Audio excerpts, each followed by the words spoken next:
नमस्कार, मैं हूं आशीष चित्रांशी और आप देख रहे हैं the news launcher. Hot topic with Hemant Atri. Control room फटाफट हेमंत अत्री जी को जोड़ लीजिए। स्वागत है हेमंत भाई आपका। अब आपका ही स्वागत कर सकते हैं क्योंकि बाकी सब तो देश छोड़ के भाग रहे हैं। दरअसल देश के करोड़पतियों में भगदड़ मच गई है और भारत छोड़ के भागने की एक होड़ लगी हुई है। रफ्तार लगातार बढ़ रही है। जितनी तेजी से हमारे देश की जीडीपी की ग्रोथ नहीं बढ़ी, जितनी तेजी से हमारा विदेशी मुद्रा भंडार नहीं बढ़ा, शेयर मार्केट तो नीचे जा रहा है बढ़ने के बजाय, भागने के बजाय। वो भाग ही नहीं रहा है जिसको भागना चाहिए। करोड़पति भाग रहे हैं, यानी पिछले 10-12 साल में जिन्होंने धन संचय किया, जो अमीर बने, वो जा रहे हैं। कुल मिलाकर के अब ऐसा लगने लगा है, एक रिपोर्ट जो आई है, ये रिपोर्ट बड़ी महत्वपूर्ण है। हेनली एंड पार्टनर्स की ये रिपोर्ट है, वेल्थ माइग्रेशन यानी धन का पलायन। अब इंसानों के पलायन पे बहुत रिपोर्ट आपने देख ली। धन का पलायन क्यों 2025 में 1,42,000 करोड़पति अपना देश छोड़ेंगे, ये है बड़ी वजह। 1,42,000, हटा दीजिए इसको, 1,42,000, 1.5 लाख के करीब। सोचिए करोड़पति कितने होते हैं। आप सब, मैं जितने हमारे दर्शक हैं उनसे मैं कहूंगा, आप अपने इर्द गिर्द निगाह दौड़ाइए, अपने आसपास, अपने जिस मोहल्ले में रहते हैं उस मोहल्ले में, गांव में रहते हैं गांव में, कस्बे में रहते हैं कस्बे में, या शहर में रहते हैं वहां, अपने आसपास जितना आपका सामाजिक सर्कल है, सोशल सर्कल है जितना बड़ा, उसमें निगाह दौड़ाइएगा, आपको कितने करोड़पति उसमें मिलेंगे। शायद मुझे लगता है कोई किसी को इक्का दुक्का मिल जाए और किसी को, मैक्सिमम के सर्किल में कोई करोड़पति नहीं होगा। यानी इस देश में करोड़पतियों की संख्या सीमित है। हाँ, जो हैं वो बढ़ते जा रहे हैं। अगर वही देश छोड़ के चले जाएंगे तो फिर मोदी जी के पास बचेगा क्या? 5 किलो राशन वाले अंधभक्तों की फौज मोदी जी के पीछे बचेगी, और वो मोदी जी को चाहिए भी वही दस, वही चाहिए। उनके अलावा अडानी हैं, अंबानी हैं, ऐसे तमाम पूंजीपति हैं जो वो छोड़ के नहीं जाएंगे, क्योंकि उनका पूरा का पूरा जो खून चूसने का सिस्टम है, मतलब धन चूसने का सिस्टम, वो यहीं पर फिट है। तो वो नहीं जाने वाले हैं, अभी फिलहाल तो नहीं जाने वाले, जब तक पूरा निचोड़ न ले, सोख न ले। ये रिपोर्ट मैं आपको दिखा रहा हूँ एक, और आपको इमेज के जरिए दिखाता हूँ। कंट्रोल रूम जरा दिखा दीजिए, एक इमेज है, उस इमेज को दिखाइए। देखिए 2025 में 1,42,000 अरबपति देश छोड़कर चले जाएंगे। वहां करोड़पति था, यहाँ अरबपति है। हालांकि लिखने पढ़ने में थोड़ा बहुत दिक्कत हो जाती है, देश की हालत ही ऐसी है। यूएई और सिंगापुर जाकर सेटल होंगे, वहां टैक्स कम है, पॉलिटिकल स्टेबिलिटी है और वर्ल्ड क्लास इंफ्रास्ट्रक्चर है। पिछले साल 1,34,000 अरबपति देश से गए थे। अब हटा दीजिए। अब हम आते हैं सीधे सीधे इस लिक्विड इन्वेस्टेबल वेल्थ, जिसके आधार पर करोड़पतियों का आकलन किया जाता है। और उसी के बाद हेनली एंड पार्टनर्स की ये जो है एनुअल रिपोर्ट है, जो बता रही है कि माइग्रेशन, वेल्थ माइग्रेशन, ये सबसे बड़ा, मतलब ये अभूतपूर्व बढ़ोतरी है वेल्थ माइग्रेशन में। 2013 से लेके अब तक 178%, 178% की अभूतपूर्व बढ़ोतरी है ये। अब सीधा हेमंत भाई के पास, भैया क्यों सब जा रहे हैं छोड़ के हम लोगों को? हम लोग यहाँ सवाल जवाब ऐसे ही करते रहेंगे, सारे करोड़पति चले जाएंगे तो सवाल किस पे करेंगे? आशीष भाई नमस्कार, आपको, सारे दर्शक साथियों को। आपने बिल्कुल ठीक कहा कि जो जिनके पास $1 मिलियन यानी कि 8.86 लाख वो जो करोड़ रुपए जिनके पास है, तरल लिक्विडिटी, अवेलेबल पैसा जो इन्वेस्ट हो सकता है, उनको करोड़पति माना जाता है इस पैरामीटर में। और वो सारे जो है इस देश को छोड़ करके जाने की तैयारी में है 2025 के साल में। और जब मोदी जी आए थे 2014 में, उससे एन पहले 2013 की अगर आप बात करो, आपने बिल्कुल ठीक कहा कि उस समय 51,000 लोग गए थे, और इस बार ये संख्या बढ़ के 1.42 लाख हो जाएगी, 1,42,000। तो यही तो मोदी जी चाहते हैं, इसमें कहां समस्या है? मोदी जी की चिंता कब होती? जब उनकी अर्जित पूंजी में कोई दिक्कत आती। और अर्जित पूंजी उनकी क्या है कि जो 5 किलो अनाज वाले जो अंधभक्त है, जिनको 5 किलो अनाज वाले जो लाभार्थी जिनको आप बोलते हो, उनमें से अगर कोई पलायन हो फिर दिक्कत हो जाएगी मोदी जी को। इनसे कोई दिक्कत नहीं है। भाजपा आरएसएस की जो नीतियां हैं पूरी की पूरी, उसमें क्या है कि केवल 2 ही क्लास रहनी चाहिए। एक धन कुबेर, जैसा आपने कहा, अंबानी, अडानी और जो बड़े वाले, 1000 करोड़ जो वर्थ नेटवर्थ वाले जो है, और दूसरी लेबर क्लास। ये लगातार इनकी सदा से जो इनकी सोच रही है फ्यूडल, उस मानसिकता का हिस्सा है। इनकी जो आर्थिक नीतियां हैं, इनकी जो सामाजिक नीतियां हैं, इनकी जो प्रशासनिक नीतियां हैं, वो सारी उसी दिशा में अग्रसर है। उसके अलावा तो कोई काम कर ही नहीं रही है, लोग यही कर रहे हैं। और क्यों कर रहे हैं? इसके पीछे सोच एक लॉन्ग टर्म एस्टेब्लिश्ड फैक्ट है कि देश के अंदर दो ही वर्ग होने चाहिए, एक जो बिल्कुल अव्वल एक्सट्रीम अपर है, दूसरा जो एक्सट्रीम। असली समस्या कौन करता है? यहां समस्या करते हैं मेरे और आप जैसे लोग। जो सो कॉल्ड मध्यम वर्ग था, उसकी बहुत बुरे तरीके से कमर तोड़ी गई पिछले 11 साल में, और उसकी जो बची हुई है उसको भी तोड़ने के लगातार प्रयास जारी है तमाम नीतियों के द्वारा। अभी इनकम टैक्स कोड भी लाया, आपने देखा किस तरह की चीजें, किस तरह की पावर्स आयकर विभाग को देने वाले हैं। आपके सोशल मीडिया को भी नहीं छोड़ेंगे, आपके अकाउंट्स की डिटेल्स भी इनकम टैक्स वाले खुद ही ले लेंगे, आपके ऑनलाइन पासवर्ड सब कुछ वो क्रैक कर देंगे। ऐसी जबरदस्त शक्तियां। और आपने कहा ये जा क्यों रहे? ये बड़ा इंपॉर्टेंट सवाल है। इनको आशीष भाई हाई नेटवर्थ इंडिविजुअल्स कहते हैं। जो कमर्शियल भाषा जो है, चलती चलो जो भाषा है, उसमें बेसिकली क्या है कि जो हिंदुस्तान की, तो वर्ल्ड के तो तमाम फैक्टर्स हैं, अगर हिंदुस्तान की आप बात करोगे, एक तो बड़े पैमाने पर आपने देखा कि नागरिक अधिकारों को कमजोर किया जा रहा है। निजता का अधिकार उसमें एक है, उसके करों की उच्च दरें हैं, एजेंसियों का खौफ है, वैश्विक अशांति है, अस्थिरता है। और उसके अलावा अगर आप देखेंगे भारत में जो स्पेसिफिक है, इंडिया स्पेसिफिक, वो क्या चीज है? वो है हिंदू राष्ट्र बनाने की सनक। वो बहुत जबरदस्त आजकल चल रही है। सांप्रदायिक विद्वेष कि पर्टिकुलर वो बनाम वो बनाम वो, हर राज्य की कहानी, कहीं जात के आधार पर, कहीं धर्म के आधार पर, कहीं नस्ल के आधार पर, जो भी। उसके बाद जो सबसे बड़ा है कि मीडिया का जिस तरीके से गला घोटा जा रहा है कि सच्चाई को तो आपको दिखाई दे। सोशल मीडिया पर जिस तरह की गुंडागर्दी हो रही है, आपका जो निवेश है, जैसा भी निवेश, अगर आप व्यापारी है, कर्मचारी तो वैसे ही मरा पड़ा है, अगर व्यापारी हो आप, तो आपका जो भी छोटा मोटा निवेश है, अगर वो भी सुरक्षित नहीं है, तो फिर आप सोचिए आप हिंदुस्तान में क्यों रहेंगे। और इतना सब कुछ करने के बावजूद भी जो मोदी जी का कथित विकास है, जिसके वो सपने 2014 में दिखा के आए थे, और अब उसको पोस्ट डेटेड चेक बना दिया 2047 का, इतना सब करने के बावजूद भी विकास पैदा भी नहीं हो पा रहा है और विकास बड़ा भी नहीं हो पा रहा है। तो इसलिए उस तारीख को बार बार पोस्टपोन कर देते हैं ये लोग। उस सारे में जिस भी व्यक्ति के पास करीब 9 करोड़ रुपया है तरल, वो अपना सोचता है कि भाई कहीं बाहर जाके रह लेते हैं, कम से कम शांति तो रहेगी, वर्ल्ड क्लास इंफ्रास्ट्रक्चर तो रहेगा, किस तरीके का एजेंसियों का खौफ तो नहीं होगा, कोई आपके नागरिक अधिकारों पे तो कोई खतरा नहीं। हिंदुस्तान में तो डेमोक्रेसी की भी हालत है, वो भी आपने देख ली, 2 दिन पहले रिपोर्ट आई थी। तो ये जो सारी की सारी परिस्थितियां हैं, ये कहीं ना कहीं मजबूर कर रही है, जिसको हल्का सा आप उच्च मध्यम वर्ग कह सकते हैं। उच्च मध्यम वर्ग लगातार जा रहा है, और वो जा कह रहा है, ये बहुत इंपॉर्टेंट है। हिंदुस्तान से जो जा रहा है वो ज्यादातर तो टैक्स हेवन कंट्रीज में जा रहे हैं। उसके अलावा अगर आप पलायन का देखेंगे तो सबसे ज्यादा यूएई के अंदर जा रहे हैं, उसके बाद ब्रिटेन के अंदर जा रहे हैं, फिर इटली है, फिर अमेरिका है, माल्टा है, मोनाको है, सिंगापुर है, स्विट्जरलैंड है, और कनाडा भी है। ये कौन से देश है? सारे के सारे ये वो देश हैं जो रिलेटिवली स्टेबल है, पॉलिटिकली भी और सामाजिक तौर पर भी। और वहां पे टैक्सेस का भी इतनी ज्यादा मार नहीं है जैसे हिंदुस्तान में गदर है एजेंसियों का। हर तरफ खौफ है, ना सामाजिक सुरक्षा है, ना आर्थिक सुरक्षा है, ना राजनीतिक सुरक्षा है। कब पता नहीं किसके ऊपर क्या हो जाए, नोबडी नोज। क्या आपने कौन सा सेंटेंस बोल दिया, किससे कुपित हो गए विश्व गुरु या जगत गुरु या राष्ट्र जो भी है, वो उसके बाद आपके साथ क्या गत बन सकती है।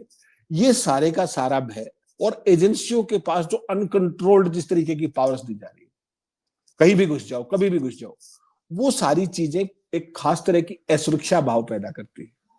और बिजनेस क्लास कुछ भी अफोर्ड कर सकता है, वो अनिश्चितता और असुरक्षा वो अफोर्ड नहीं कर सकता। ये बात आपको समझनी पड़ेगी।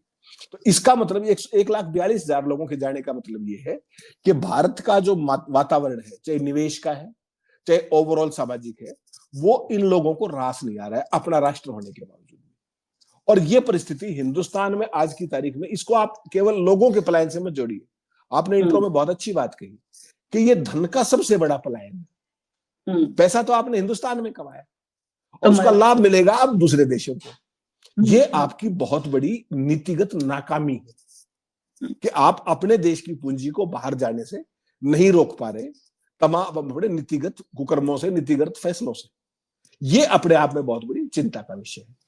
लेकिन ये केवल जो जो प्रोसेस आप देख रहे हैं पलायन का हिंदुस्तान से लोगों का, एक चीज और बता दूं दर्शक साथियों के लिए कि ये दुनिया में सबसे ज्यादा हमारे यहाँ ही हो रहा है पिछले 2 साल से।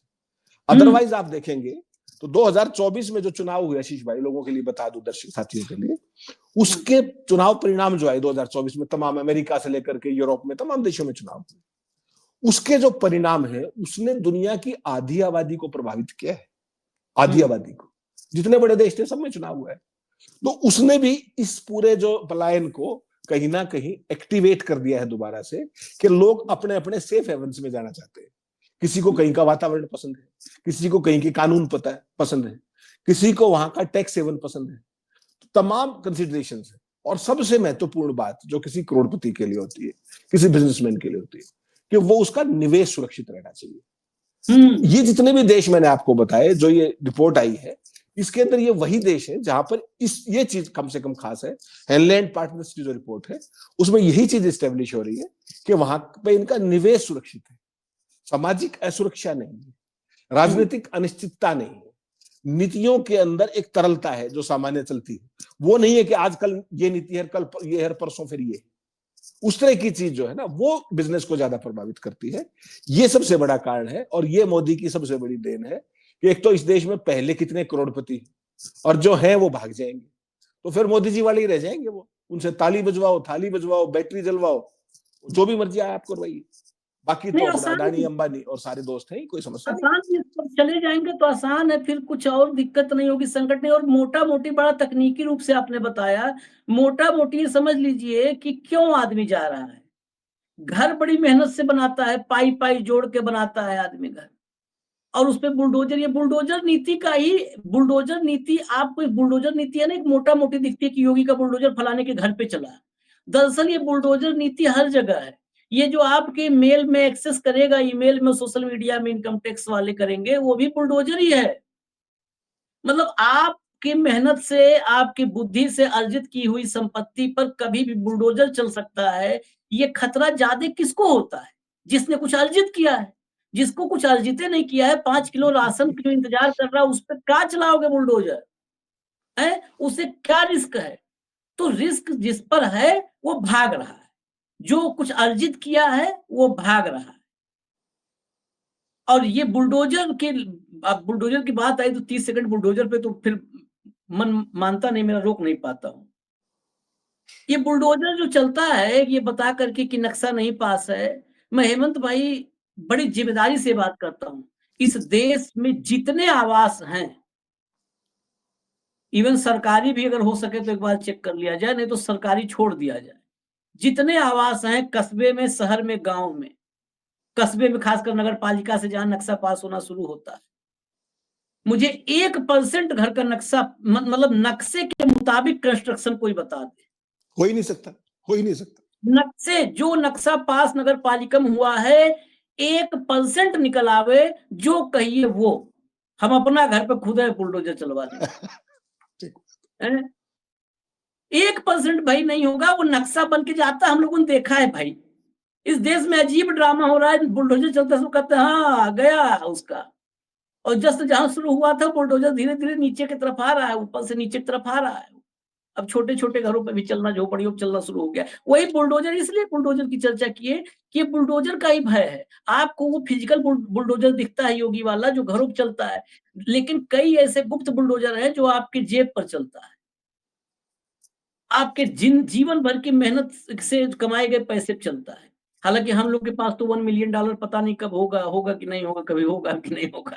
तो हम लोग अभी निश्चिंत है, हम लोग गिने जाने लायक ही नहीं है अभी उसमें। अभी तो हैंड टू माउथ है, आशीष भाई रोज पानी। एक इसमें आपने जो बुलडोजर का जिक्र, उसमें एक बड़ा इंपॉर्टेंट इंसिडेंट वो बताता हूँ आपको, आप हंसोगे।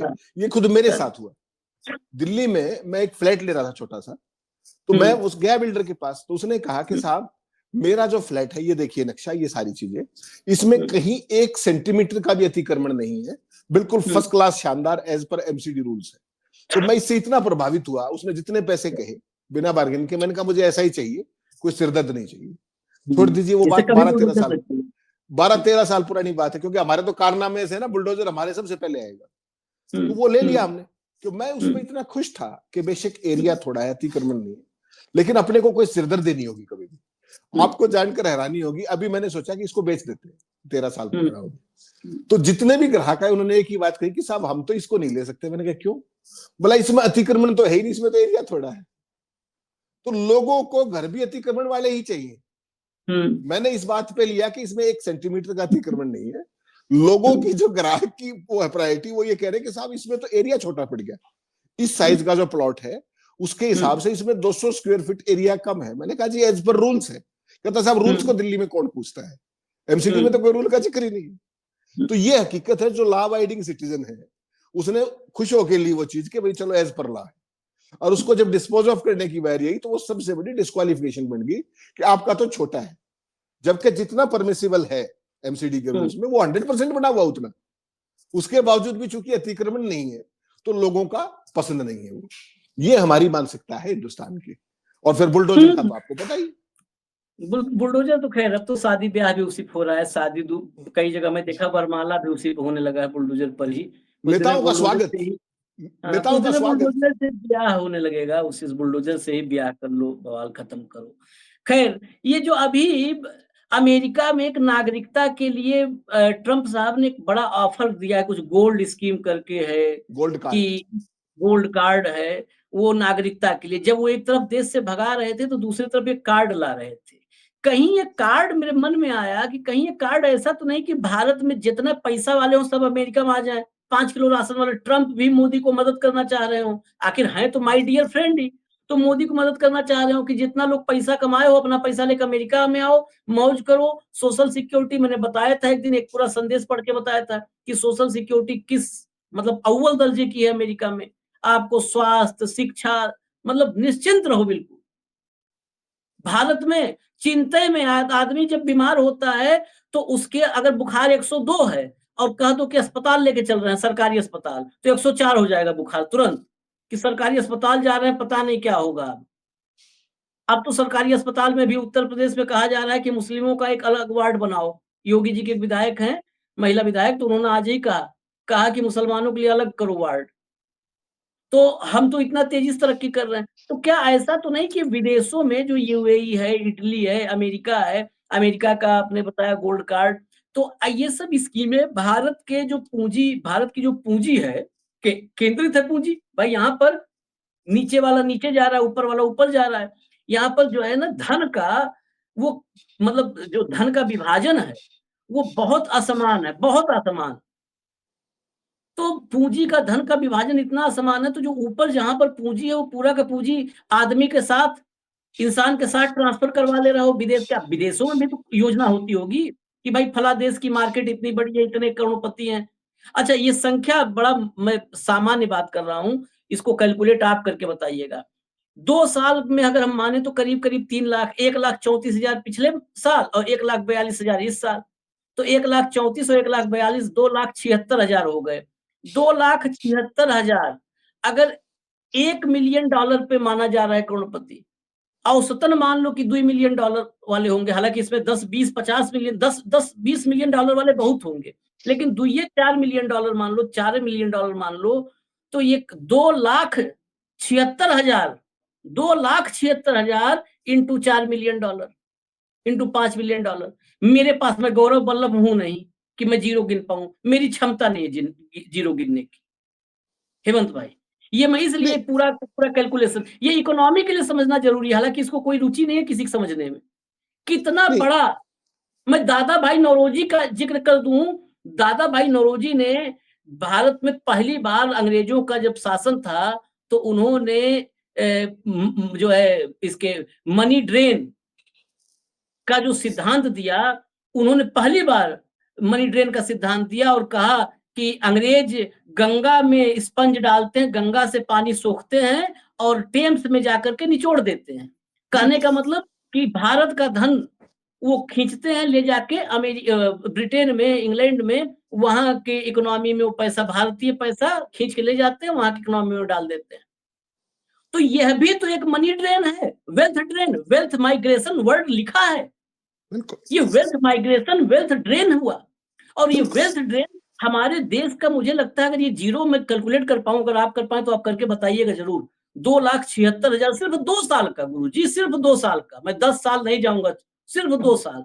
मुझे लगता है कि लाखों करोड़ में होगा, लाख जी, करोड़, 1 लाख, 2 लाख, 4 लाख करोड़ रुपए होंगे। बहुत ज्यादा। ये पैसा भारत से इंसान के साथ शिफ्ट हो गया। आशीष भाई, केवल इतना ही मत मानिए आप, आपने जो हाँ, अमाउंट बताई है ये उससे कहीं ज्यादा स्टैगरिंग है, उससे कई हाँ, गुना में है। केवल इसको क्यों देख रहे हैं आप कि भाई ये जो वेल्थ का माइग्रेशन हो रहा है, जो हमारे स्टूडेंट्स जाते हैं अमेरिका की, जो टोटल जो इनकम है राष्ट्रीय सकल, उसमें उसमें हिंदुस्तान के स्टूडेंट्स का कितना बड़ा योगदान है। वहां की तमाम यूनिवर्सिटीज, आपको पता है एनआरआई स्टूडेंट को, जो वहां का लोकल स्टूडेंट है, उसके तुलना में हमें 5 से 10 गुना तक फीस देनी पड़ती है वहां की। एनआरआई कोटे में हम दाखिला लेते हैं। ऐसे ही कनाडा है, ऐसे ही ऑस्ट्रेलिया है, ऐसे ही न्यूजीलैंड है। वहां पे हमारे हजारों और लाखों छात्र हर साल क्यों जा रहे हैं? क्योंकि आपके पास क्वालिटी एजुकेशन के सेंटर्स नहीं। हकीकत तो ये है ना, आप विश्वगुरु केवल लफाजी से बनना चाह रहे हैं। आपके पास रिसर्च के लिए बजट नहीं, आपके पास अच्छे कॉलेज नहीं। आपको ध्यान है, एक बार मोदी जी ने घोषणा की थी कि हिंदुस्तान में हायर एजुकेशन के सेंटर ऑफ एक्सीलेंस बनेंगे और उनको बहुत बड़ी अमाउंट सरकार की तरफ से दी जाएगी। जब अंबानी ने उसका जिक्र भी नहीं किया था, तब उसमें यह कहा था कि रिलायंस भी एक ऐसा सेंटर बनाएगा। वो कहां है वो सेंटर जो घोषणा हुई थी? एक सेंटर का नाम बता दीजिए मुझे। मोदी जी ने कहा था 10 बनेंगे बजट के अंदर, एक बना हो तो कोई बता दीजिए। तो जुबानी जमा खर्च से देश विकसित नहीं हुआ करते। आप 14 में आए थे, 19 में आए 24, अब सीधा आपने 2047 का पोस्ट डेटेड चेक दे दिया। देश ऐसे नहीं चला करते आशीष भाई। आपने बिल्कुल ठीक कहा कि जो हिंदुस्तान में जो अर्जित संपत्ति है, आपके पास $1 मिलियन है लिक्विड, जो आपके पास रेडिली अवेलेबल है निवेश योग्य, वो करीब 9 करोड़ रुपया बनता है। 9 करोड़ को ही केवल 2,76,000 से जोड़ दो, समझ में आ जाएगा। और स्टूडेंट्स जो फीस देते हैं वो अलग। तो कुल मिलाकर के हिंदुस्तान में जो भी व्यक्ति किसी फीस को अफोर्ड करने में सक्षम है, या दूसरे देश की नागरिकता, वहां पे गोल्डन कार्ड है, तमाम तरह की स्कीम्स है। जो अब ट्रंप का आपने जिक्र किया, पहले वो था $1.8 मिलियन कि उसमें अमेरिका का गोल्डन वीजा मिलता था। ट्रंप अब नई स्कीम लेके आए कि $5 मिलियन, यानी कि 44 करोड़ रुपया दीजिए आप, और कल सुबह आप जाकर के अमेरिका के नागरिक हो जाइए। जो वहां का ग्रीन कार्ड होल्डर है, उससे भी बेहतरीन सुविधाएं इसमें दी जाएगी। तो ट्रंप की तो आप समझ सकते हैं, ट्रंप तो बेसिकली क्या चीज है? ट्रंप तो एक धन्ना सेठ है। उसकी 86 तक की आप लाइफ देख लीजिए, उसके बाद की देख लीजिए, तमाम तरह के आरोप भी है कि रशियन एसेट है, ये है, वो है, किस तरीके से रशिया जाने के बाद उसको इतने बैंकों ने फाइनेंस दे दिया बिना किसी बात के। तो वो सारी चीजें ट्रंप की एक अपनी बैकग्राउंड है। लेकिन अकेले अमेरिका नहीं, आप कनाडा में देख लीजिए हिंदुस्तानी कितने जा रहे हैं। आप सिंगापुर देखिए, क्यों? सुरक्षा है, निवेश सुरक्षित है, नीतियों के अंदर तरलता है। मतलब ये नहीं कि आज ये है कल सुबह ये हो जाएगा। आपके यहाँ तो निर्मला ताई इनकम टैक्स कोड लाई और झट से कह दिया कि आपके सारे पासवर्ड क्रैक कर सकता है इनकम टैक्स। फिर आपके पास क्या बच गया? तो आपकी सुरक्षा, निजता कहां बच गई? सुप्रीम कोर्ट ने कहा था कि आपकी जो निजता है वो आपका संवैधानिक मौलिक अधिकार है। जब मैं आपका पासवर्ड ही क्रैक कर लूंगा, करना क्या है? कुछ नहीं करना।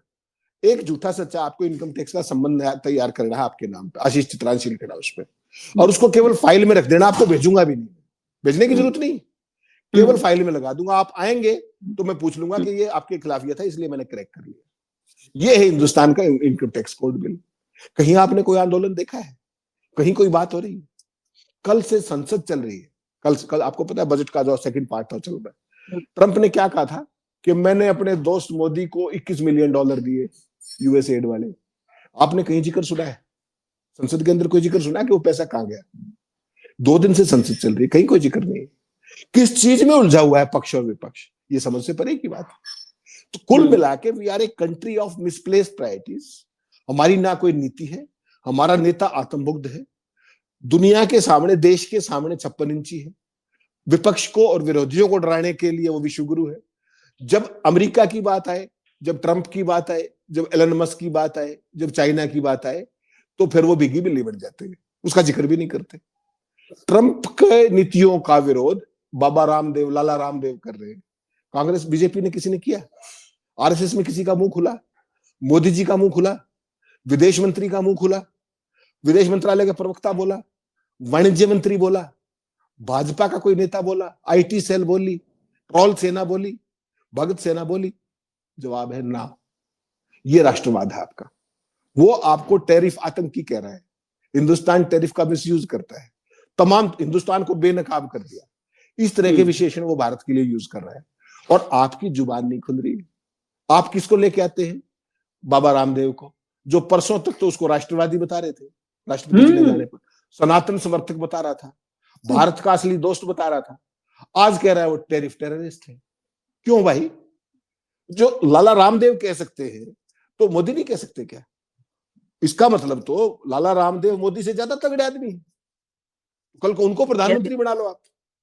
तो इस देश के अंदर फर्जी 56 इंची, फर्जी दावे, इन सब बातों का कोई मतलब नहीं होता आशीष भाई। देश देश के हिसाब से चलता है। दूरगामी नीतियां, आपका एक विजन होता है और उसके हिसाब से आप देश को चलाते हैं। ये नहीं कि आप मॉरिशस में गए, वहां जाके बिहार का प्रचार शुरू कर दिया, बिहार चुनाव की शुरुआत आज ही कर दी मॉरिशस जाते ही। तो आप हर एक चीज को इवेंट बना करके, देश में हो चाहे विदेश में हो, उसका राजनीतिक लाभ उठाने चल पड़ते हैं। सवाल केवल इतना है कि जो ये लोग करोड़पति देश छोड़ के जा रहे हैं, इसको यहां से छोड़ के जाने के लिए जिम्मेदार कौन है? 100% इसके लिए जिम्मेदार मोदी की नीतियां हैं। तो क्या विपक्ष इस पर कोई सार्थक बहस करवाएगा? क्या मांग सी बात है। मैं आखिर में इतने कहूंगा कि अगर इसका जवाब है सरकार के पास तो एक आंकड़ा जारी कर दे कि ये 2 साल का, हमने 2 साल ही लिया है, मात्र 2 साल 24-25, 2,76,000 भारतीय करोड़पतियों ने देश छोड़ा है। दूसरे देशों के कितने करोड़पति भारत में आए हैं कि यहाँ की नागरिकता लेंगे, वो अपने देश का नागरिकता इटली छोड़ दिया हो, कहो भारत की नागरिकता हम लेंगे जाके। वो यूएई छोड़ दिया और कहो भारत की नागरिकता लेंगे हम, भारत में बहुत स्थिरता है। वो आंकड़ा दे दो भाई साहब। आशीष भाई, मोदी जी का एक ऐतिहासिक भाषण याद करो कि मेरे शासन में अमेरिका के लोग लाइन में खड़े होकर भारत का वीजा मांगेंगे, वीजा के लिए भारत की नागरिकता मांगेंगे। एक अमेरिकी का नाम बता दे मोदी 11 साल में कि उसने भारत की नागरिकता ले ली मोदी के आने के बाद, नाम बता दे उसका। वही तो मैं कह रहा हूँ। आज वो क्लिप सुनने पे कि वीजा के लिए लाइन लगाएंगे, आज की तारीख में भारत की क्या दुर्दशा करा रखा है बेइज्जती। आपने कहा ये ट्रंप भी बड़े मेहनत से मिले हैं भारत को। इसमें मैं ट्रंप की पार्टी का योगदान कम मानता हूं, भारत का मामूली योगदान रहा है। आपने शायद देखा हो, ना देखा हो, ध्यान नहीं दिए होंगे आप छोटी खबरों पे। कितना हवन हुआ था, कितना यज्ञ हुआ था, कितना देसी घी और आम की लकड़ी खर्च हुई है ट्रंप के पीछे। वो आदमी जो है ना, वो आदमी बेगैरत है, एहसान नहीं मान रहा है। एहसान मानना चाहिए। वो एहसान मानना चाहिए। थैंकलेस आदमी है, एहसान मानना चाहिए। कितनी आम की लकड़ी, कितना आम का पत्ता हवन में जो है घी गिराने में, कितना हवन सामग्री और कितना देसी घी खर्च हुआ है भारत का ट्रंप को राष्ट्रपति बनाने में। तो सोचिए ये आदमी कर रहा है। खैर, हम आपसे चर्चा कर ही रहे थे, आपने बताया कि निजता भी खतरे में है। तो निजता खतरे में नहीं, निजता और नीचता में बड़ा इस समय द्वंद्व है, जीतता कौन है? और मुझे लगता है कि निजता हार जाएगी, नीचता जीत जाएगी और जीत चुकी है। खैर, मैं आपसे चर्चा करते करते 5 लाख 5 लाख करो 5 million 5 million 5 million dollar, 1 million पे होता है करोड़पति। 5 मिलियन का एक एवरेज लिया क्योंकि 50 मिलियन 20 मिलियन वाले भी होंगे। तो 5 मिलियन का मतलब हो गया 50 लाख डॉलर। 50 लाख डॉलर 2,76,000 पे मैंने कैलकुलेट किया। अगर मेरा इतनी गिनती तो कर नहीं पाता, अगर कैलकुलेटर मेरा सही है तो ये आंकड़ा बैठता है करीब करीब 14 खरब डॉलर। 14 खरब डॉलर। आज तक अभी अरब में ही हम लोग गिन पाए थे, मतलब गिनती बोल पाए थे। गिन कहाँ पाए थे? बोल पाए थे। अरब अरब तक बोल लेते हैं हम लोग कई बार चर्चा। खरब तक आज पहली बार बोला हूं, तो आज खुशी का दिन है, ये जश्न मनाने लायक दिन है। ये 14 खरब डॉलर 5 मिलियन डॉलर पर। 14 खरब रुपया नहीं है, ध्यान ये रखिएगा। 14 खरब डॉलर है। रुपया में कन्वर्ट करने के लिए 87 से इसमें गुणा कर दीजिए, तो करीब करीब 100 से गुणा करेंगे तो खरब में 2 जीरो और जुड़ेगा। अब 2 जीरो और जुड़ेगा तो रुपया आप सोच लीजिए। और हमको इजाजत दीजिए, ये गिनती करते रहिएगा क्योंकि सब जा रहा है। बचेगा तो सिर्फ राशन, वो मोदी, वो झोला 5 किलो वाला जिसपे मोदी का फोटो शाश्वत है, वो आपको दिखेगा, हमेशा दिखेगा। जब झोला आएगा, झोले में राशन घट जाए या बढ़ जाए, मोदी जी की फोटो छोटी नहीं होगी, वो बढ़ती जाएगी। और चुनाव आएगा तो और बड़ी फोटो आपको देखने को मिलेगी। फोटो देखिए, जीरो गिनिए, यही हमारे और आपके शायद नसीब में है। इजाजत दीजिए, कल शाम फिर मिलेंगे हेमंत अत्री जी के साथ। कार्यक्रम यही होगा, हॉट टॉपिक विद हेमंत अत्री। नमस्कार।